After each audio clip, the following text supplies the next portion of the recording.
हरे कृष्णा। आप सभी का दिन शुभ और मंगलमय हो। आज की वीडियो में आप सुनेंगे मंगशिर महात्म का दूसरा अध्याय।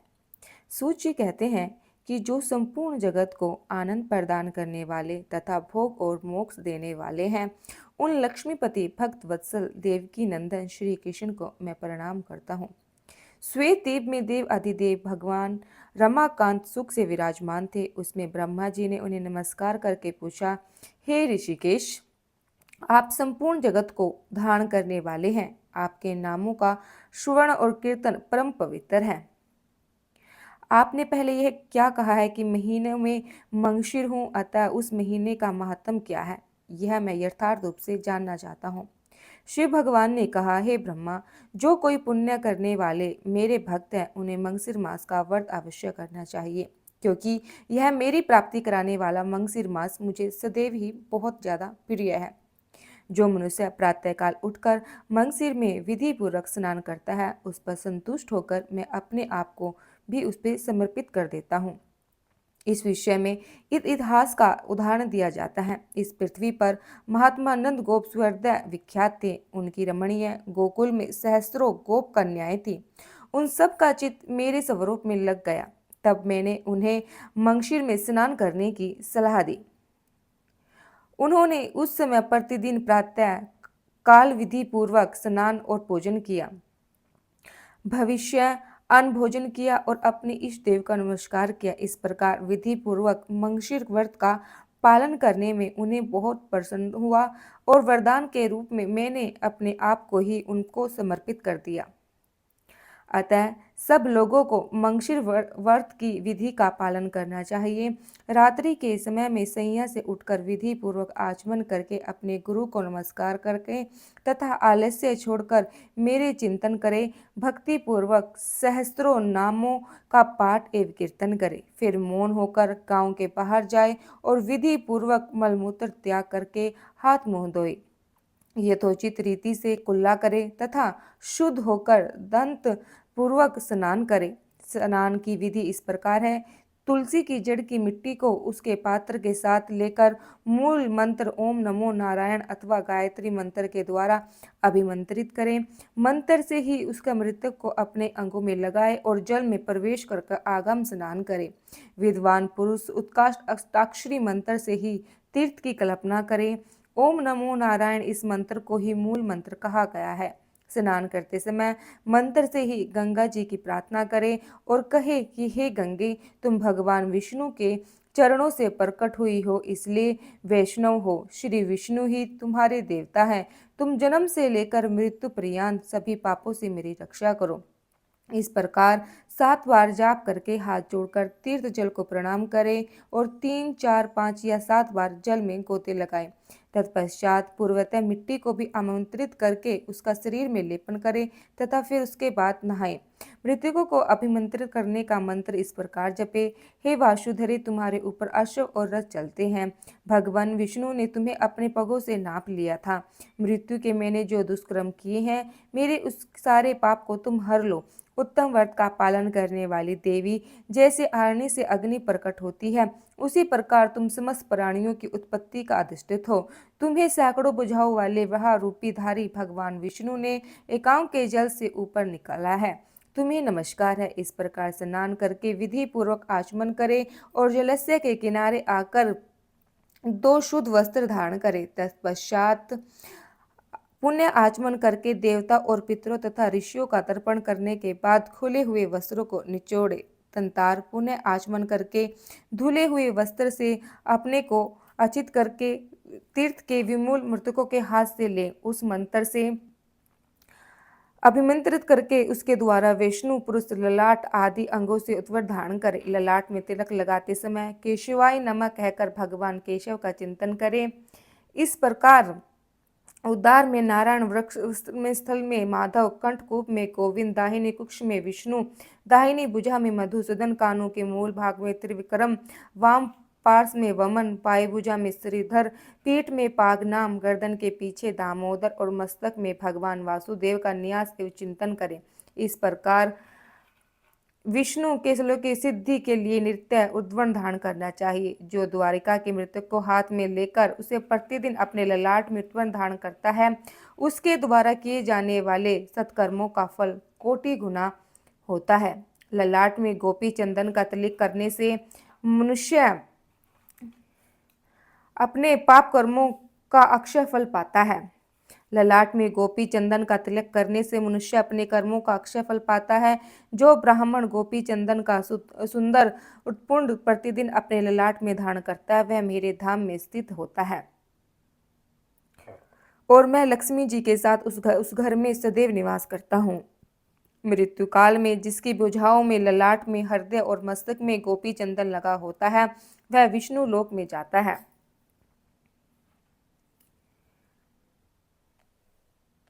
जिसके ललाट में गोपी चंदन विद्यमान है, उसको मेरे प्रभाव से ग्रह, राक्षस, यक्ष, पिशाच, नाग और भूत आदि पीड़ा नहीं देते हैं।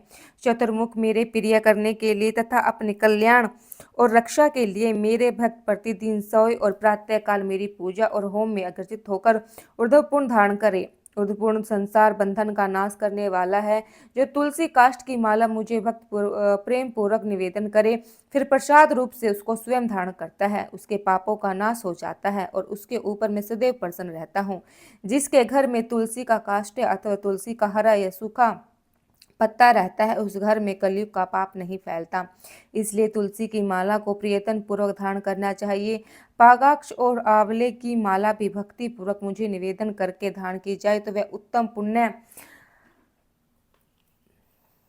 देने वाली होती है। रतन में सिंहासन की भावना करके उसके ऊपर अष्टदल कमल का चिंतन करे। उसके प्रत्येक दल में ओम नमो भगवते नारायण इस अष्टाक्षरी मंत्र का एक एक अक्षर है। उस कमल पर बैठे हुए कोटि कोटि चंद्रमा के समान कांति में मुझे चतुर्भुज विष्णु का ध्यान करे।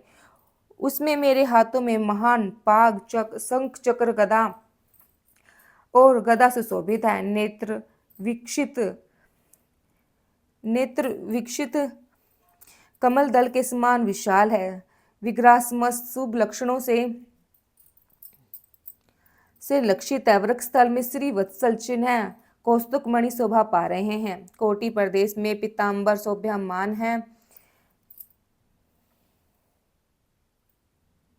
इस प्रकार मेरा ध्यान करते हुए एकार्चित हो मेरे मंत्रों का यथाचित 1000 या 100 बार जाप करे। पहले मानसिक पूजा करे, फिर पूजा सामग्री द्वारा विधि पूर्वक बाहरी पूजा करे। मेरे स्मरण करके पूजन के प्रारंभ में मंगल पाठ करे। उसके बाद मेरे परम प्रिय पंचशक संघ की पूजा करें। संघ के पूजन में मंत्रों का उच्चारण करते हुए प्रार्थना करें कि पंचशक संघ तुम पूर्व काल में समुद्र से उत्पन्न हुए और भगवान श्री विष्णु ने तुम्हें अपने हाथों में धारण किया। संपूर्ण देवताओं ने मिलकर तुम्हें सवारा है। तुम्हें नमस्कार है। तुम्हें गंभीर ध्वनि से मेघ डर जाते हैं, देवता और असुर थर उठते हैं। तुम्हारी उज्जवल आभा 1000 चंद्रमा से भी अधिक उद्यत है। पंजन्य तुम्हें नमस्कार है। तत्पश्चात सुगंधित तेल से मेरे विग्रह में अभ्यंग दे, फिर कस्तूरी की चंदन से उपटन आधे लगाए। उत्तम गंध से वह शुभ जल से मंत्र उच्चारण पूर्वक नहाकर पाग, अर्घ और आचमन अर्पण करे। उसके बाद अन्य सभी उपचारों को भी क्रम से चढ़ावे। पीठ को दिव्य वस्त्र आभूषणों को अलंकृत करके पुष्पों से उसकी पूजा करे। उसके ऊपर मेरे विग्रह को पधार कर श्रद्धा पूर्वक मेरे लिए वस्त्र, अलंकार और गंध आदि निवेदन करें। खीर तथा पुए आदि के साथ नाना प्रकार के निवेद्य भोग लगाए। फिर भक्ति पूर्वक कपूर युक्त तांबुल भेंट करें। उत्तम गंध वाले पुष्पों को भक्ति भाव से निवेदन करे। दासांग अथवा अष्टांग धूप देकर अतिशय सुंदर दीपक जलाकर रखे। प्रणाम करके आदर पूर्वक स्तुति करे। तंतार पलंग पर सुलाकर मगवध निवेदन करे। द्वादशी अथवा पूर्णिमा को यदि गाय के दूध से मुझे स्नान करा जाए तो बड़े बड़े पापों का नाश करने वाला है। जो मनुष्य मंगशीर मास में मुझको मधु और शक्कर से स्नान कराता है, वह स्वर्ग से इस लोक में लौटने पर राजा होता है।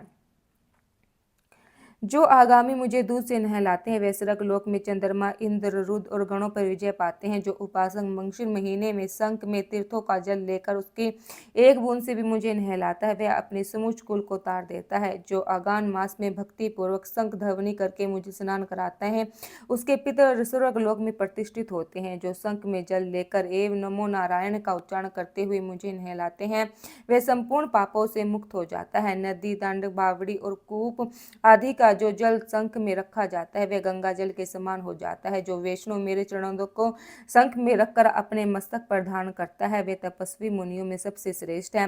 तीनों लोकों में जितने तीर्थ हैं वे सब मेरी आज्ञा से शंख में निवास करते हैं, इसलिए शंख श्रेष्ठ माना गया है। जो शंख में फूल जल अक्षित रखकर मुझे अर्घ देता है उसे अनंत पुण्य की प्राप्ति होती है।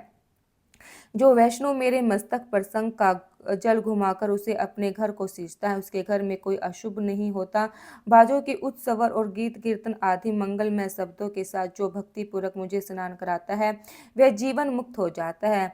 घंटा सुर वेदों में मुझे सर्वदा प्रिय है। मेरी पूजा के समय उसे बजाने से मनुष्य 100 कोटि यज्ञों का फल पाता है। घंटानंद सदा ही करने योग्य है। विशेषता मेरी पूजा के समय घंटा अवश्य बजाना चाहिए। मृदंग और शंख की ध्वनि तथा प्रणव के उच्चारण के साथ किया हुआ मेरा पूजन मनुष्य को सदैव मोक्ष प्रदान करने वाला है। मेरे पूजन के समय जो घंटानंद करता है उसे 100 जन्मों के पाप तत्काल नष्ट हो जाते हैं। जो मनुष्य गरुड़ की पीठ पर लक्ष्मी के साथ बैठे हुए मुंह, शंख, चक्र, गदा और पागधारी विष्णु की पूजा करते हैं वे मेरे धाम को प्राप्त करते हैं। मेरे समीप गीत कीर्तन और नृत्य करके मनुष्य अपने पितरों का उद्धार करता है। जो गरुड़ चिन्ह से युक्त घंटा हाथ में लेकर धूप, आरती, स्नान, पूजा और विलोपन के समय मेरे प्रतिदिन बजता है वह प्रत्येक उपचार में बजाने के बाद 100 से 100 चंद्रयान से प्राप्त होने वाले फल को पाता है। जो तुलसी काष्ठ का घिसा हुआ चंदन मुझे अर्पण करता है उसके 100 जन्मों के समस्त पातकों को भी मैं भस्म कर देता हूँ। जो कलयुग के मंगशिर मास में मुझे तुलसी काष्ठ का चंदन देते हैं वह निश्चय कृतार्थ हो जाते हैं। जो शंख में चंदन रखकर मंगशिर मास में मेरे अंगों में लगाते हैं उसके ऊपर मैं विशेष प्रेम रखता हूँ। जो आगान में तुलसी दल और आंवले से भक्ति पूर्वक मेरी सेवा करता है मनवांछित फल पाता है।